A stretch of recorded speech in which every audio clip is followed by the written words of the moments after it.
On June 15th, 2021, I celebrated 10 years in the ghostwriting business. My very first writing project I ever got, June 15th, 2011, I got paid $1.67 an hour for working on an author's finished novel. $1.67 an hour. I no longer charge $1.67 an hour, nor $16.70 an hour, nor even $167 an hour. Far and above, beyond that. And on that experience, that journey, going from broke freelance writer to being a successful ghostwriter, that ghostwriter award winners, a Wall Street Journal bestseller, those that have sold tens of thousands of copies, 60 books total in the past 10 years. So I guess you might say I average 6 books a year. Sounds about right. So in 10 years, that'll probably put me at about 120 books. And I want to share with you in this video 10 unexpected lessons I've learned for business, for writing, for the writing business from my decade in this business. The first lesson is that people would rather pay you more to do more.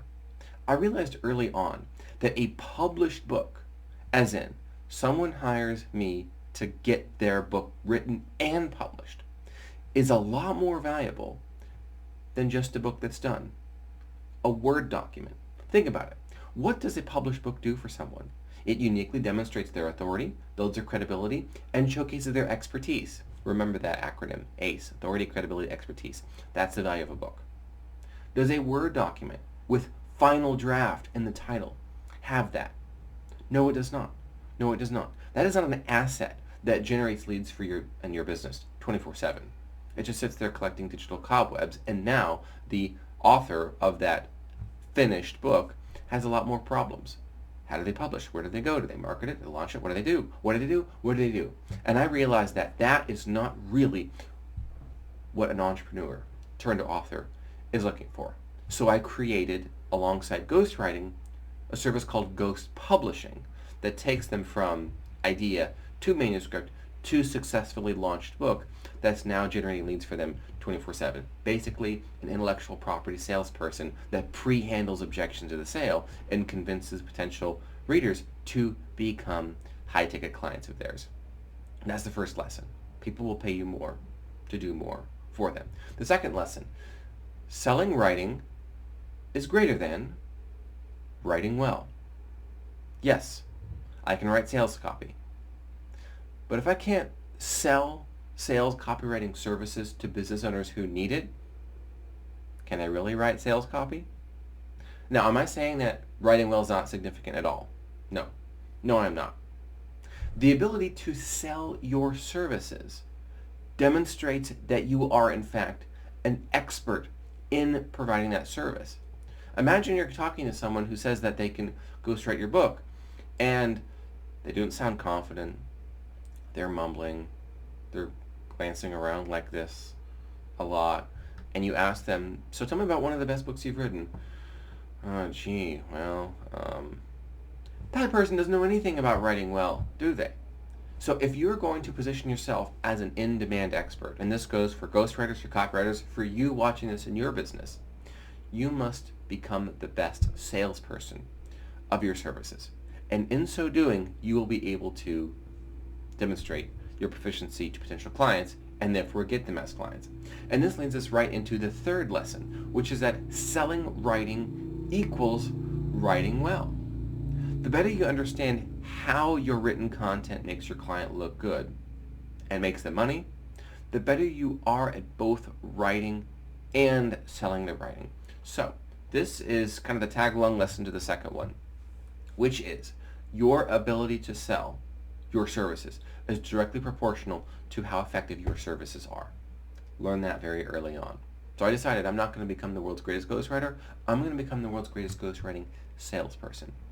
And my track record is showing I'm doing just that. The fourth lesson, the least sexy skills are the most essential.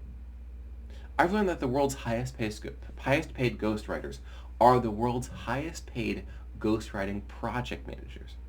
I use a handy little tool called ClickUp, the ClickUp app.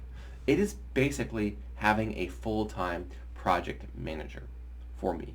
It's how I'm able to take on so many clients. It's how I'm able to beat my competition. When other people can do one book a year, I can do a lot more than that. In this case, an average of 6 per year, which you might say is 6 times more productive, and therefore 6 times more income capability than the next ghostwriter.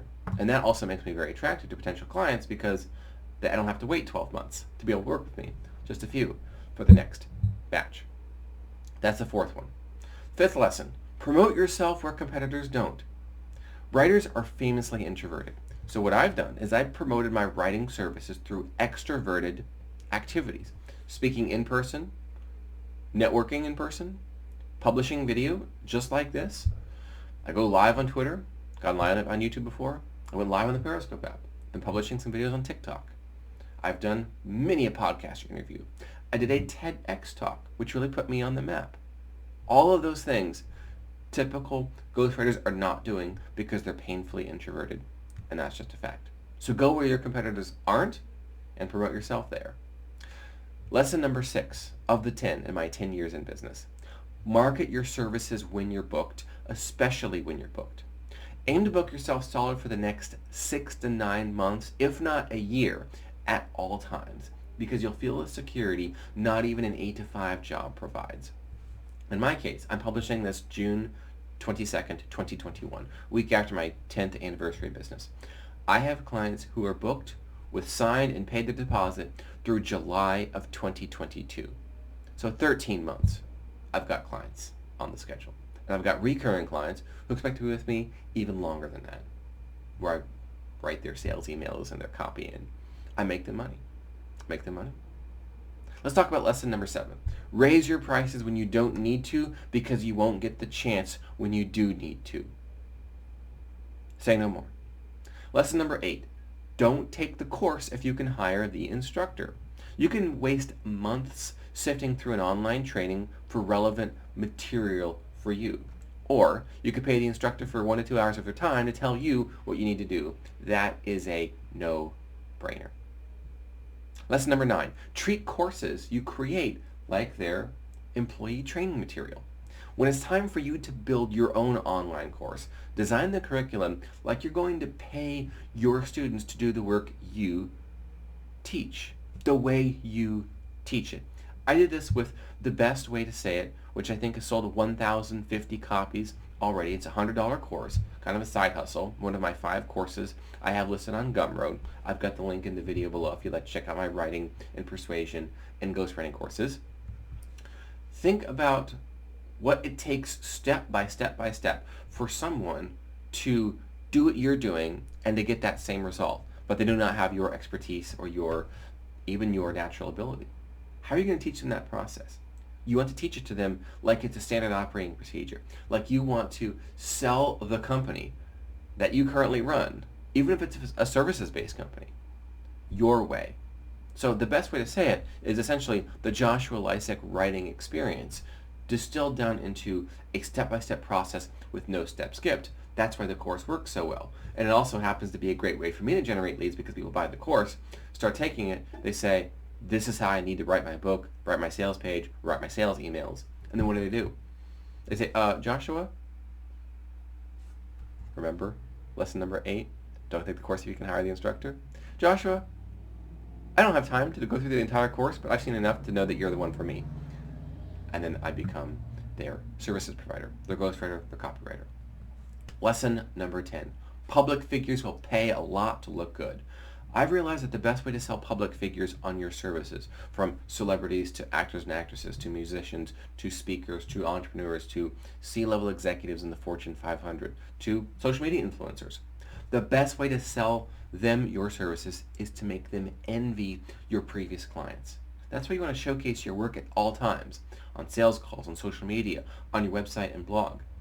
This past year, my 10th year in business, has been remarkable for getting results, from a #2 Wall Street Journal bestseller to a book that won the Reader's Favorite Best Marketing Book of 2020 award. Reader's Favorite being the largest and most open book awards every year. Tens of thousands of authors enter it. One of my clients beat out thousands of other books on the topic of marketing and entrepreneurship for the #1 award and got perfect marks from all of the judges. Another book was named the #2 best persuasion book of all time by Book Authority, right behind Godzilla of Persuasion, Robert Cialdini himself. Yet another author was able to calculate he earned $1 million in revenue from his book over a 12-month period, from the book converting readers into people who bought his course, and then from there to buying his consulting services, and then from there to hiring his agency outright. And that's a testimonial, that's a fact. So it's stories like these that I regularly share when people ask me, so Joshua, can you tell me about other books that you've ghostwritten? And I share that with someone who has a large following. What do? They get a little bit jealous and they say, I want what he's selling. So that's that. 10 lessons in business. If you'd like to learn more about writing business, the ghostwriting industry, persuasion, all of the above and the things we talked about here today, follow me on Twitter at Joshua Lisec. You will be the opposite of disappointed over there. See ya. Take care. And I'll put another one of these out there at 20 years in business.